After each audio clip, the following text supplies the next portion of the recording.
Hello, welcome to my channel. അപ്പോൾ ഇന്ന് നമുക്ക് കാസർഗോഡ് ജില്ലയിലെ വേലക്കുന്ന് അമ്പലത്തിലെ വിശേഷങ്ങളാണ് കേട്ടോ. അപ്പോൾ ഞാൻ അങ്ങോട്ടേക്ക് പോകാൻ റെഡി ആവുകയാണ്. ഈ കുപ്പിവള എല്ലാവർക്കും ഇഷ്ടമാണോ? എനിക്ക് ഭയങ്കര ഇഷ്ടമാണ് കേട്ടോ കുപ്പിവള. അപ്പോൾ ഈ പച്ച കളർ കുപ്പിവളയോട് പ്രത്യേക ഒരു ഇഷ്ടമാണ്. പിന്നെ ഒരു നീലയൊക്കെ ഇപ്പോൾ ഒരു ട്രെൻഡാണ്, എന്നാലും എൻ്റെ പച്ച സെറ്റും കൊണ്ടാണല്ലോ. അപ്പോൾ പച്ച കുപ്പിവള നമ്മൾ പണ്ടേ സ്കൂളിലൊക്കെ പഠിക്കുമ്പോൾ ധാവണിയൊക്കെ ഇടുന്ന സമയത്ത് നമ്മളിത് ഇടുമായിരുന്നു. എനിക്ക് ഭയങ്കര ഇഷ്ടമാട്ടോ.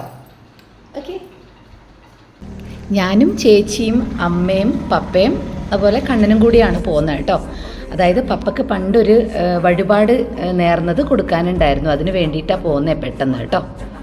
അപ്പം അങ്ങനെ വേലക്കുന്ന് അമ്പലത്തിലെത്തി. പപ്പ പതുക്കെ നടക്കുന്നുണ്ടായിരുന്നുള്ളൂ, പപ്പയ്ക്ക് സുഖമില്ല എന്നറിയാമല്ലോ. അപ്പോൾ വേറെ പ്രോബ്ലംസ് ഒന്നുമില്ല, ഒന്ന് തറയിൽ വീണത് കൊണ്ടേ മെമ്മറിയൊക്കെ ഇച്ചിരി ലോയാണ്. അപ്പോൾ ഒരു വിധത്തിൽ പപ്പേനെയും കൊണ്ട് അവിടെ എത്തി.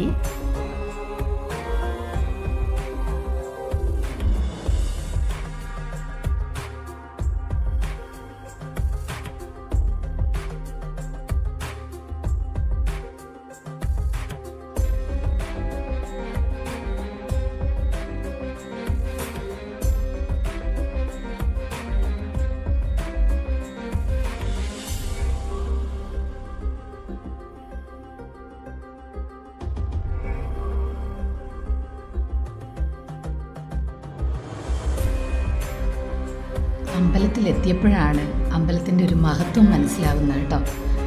നല്ല കാറ്റും വെളിച്ചവും ഒക്കെയുള്ള ഒരു മലമുകളിലല്ല എങ്കിലും സമുദ്രനിരപ്പിൽ നിന്നൊക്കെ ഒരുപാട് ഉയർന്നു നിൽക്കുന്ന ഒരു അമ്പലമായതുകൊണ്ടേ ഒരു വല്ലാത്ത ഒരു പ്രതീതിയായിരുന്നു. പിന്നെ ഉപദേവതകളുണ്ടായിരുന്നു. ഉപദേവതകളെയൊക്കെ മാറി മാറി തൊഴുത് അത് എന്താ പറയുക, ഒരു നല്ലൊരു മനസ്സിൻ്റെ ഒരു സംതൃപ്തിയായിരുന്നു അമ്പലത്തിൽ പോയപ്പോൾ. പപ്പയാണെങ്കിൽ ഓരോ വർത്തമാനമൊക്കെ ഇങ്ങനെ എന്നോട് ചോദിച്ചുകൊണ്ടിരിക്കുകയായിരുന്നു. അപ്പം ഞാൻ പപ്പേനോട് തൊഴൂ എന്നൊക്കെ ഇങ്ങനെ പറഞ്ഞു കൊടുത്തുകൊണ്ടിരിക്കുകയാണ്.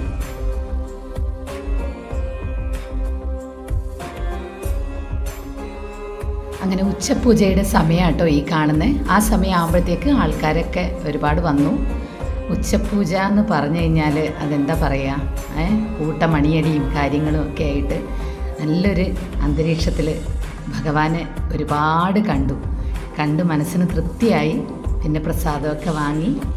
അച്ഛനമ്മമാരൊക്കെ വയസ്സാവുന്ന സമയത്തെ അവർ എന്തെങ്കിലുമൊക്കെ നേർച്ചകളും കാര്യങ്ങളും ഒക്കെ ഉണ്ടെങ്കിൽ അതറിഞ്ഞ് കണ്ട് ചെയ്യേണ്ടത് മക്കളാണ്. ഇവിടെ അമ്മ അത് ഓർത്ത് വെച്ച് ഞങ്ങളെയും കൂടെ കൊണ്ടുപോയി അത് ചെയ്യിപ്പിക്കുകയായിരുന്നു കേട്ടോ. അത് ഓരോ വഴിപാടുകളും അതാത് സമയത്ത് ചെയ്യുക എന്നാണല്ലോ. അപ്പം അമ്മക്കതിലൊക്കെ ഭയങ്കര വിശ്വാസമാണ്. പപ്പേനെ കൊണ്ട് അത് ചെയ്യിപ്പിക്കുകയാണ് അമ്മ. സമയം വൈകിയത് കൊണ്ട് ഒരു കിഴിപ്പണം കൂടെ എക്സ്ട്രാ നമ്മൾക്ക് കൊടുക്കുന്നുണ്ട്. അത് പപ്പേനെ കൊണ്ട് തന്നെ ചെയ്യിപ്പിച്ചു.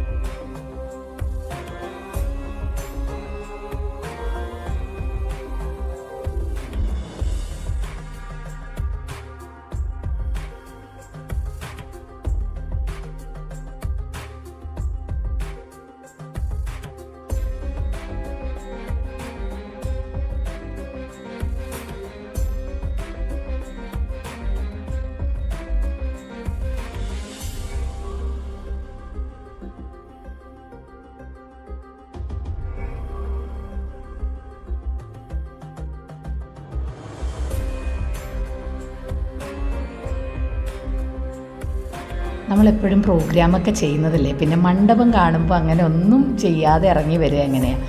അതുകൊണ്ട് ഞാൻ അവിടെ കയറിയിരുന്ന് ഒരു നൃത്തത്തിൻ്റെ ഒരു 2-3 മുദ്രകളും കാണിച്ചു. അതേപോലെ തന്നെ ശിവസ്തുതിയൊക്കെ പാടി. മനസ്സിന് ഭയങ്കര സന്തോഷമായിരുന്നു മണ്ഡപമൊക്കെ കണ്ടപ്പോൾ. അങ്ങനെയാണ് ഞാനങ്ങനെ പാട്ടും ഇതൊക്കെ പാടി അവിടെയുള്ളവരൊക്കെ നന്നായിട്ട് അപ്രീഷിയേറ്റ് ചെയ്തു കേട്ടോ. അങ്ങനെ പ്രസാദമൊക്കെ വാങ്ങി പപ്പയും കൊണ്ട് നമ്മൾ വീട്ടിലേക്ക് പുറപ്പെട്ടു.